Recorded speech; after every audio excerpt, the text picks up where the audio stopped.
Here's the question. Can you be fired in order to have your CEO replace you with his daughter who just graduated from college?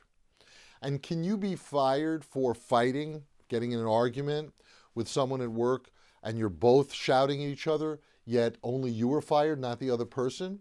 And what about if you're fired because your boss doesn't like you, even though you're objectively, provably a solid worker?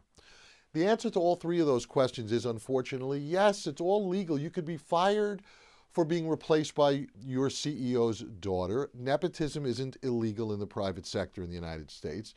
Totally be fired for that reason. You could also be the one person that your company chose to fire when you had a fight with someone else and only you're the one who's getting fired.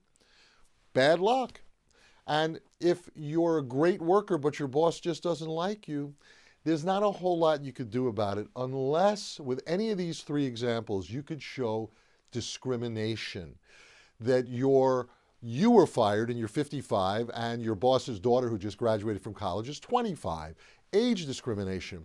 You were in a fight and you were fired, not the other person. You're a person of color, the other person is not a person of color. Discrimination, race and color discrimination. And you're a great worker, but your boss doesn't like you anyway. Maybe he doesn't like you because you rejected his unwelcome sexual advances.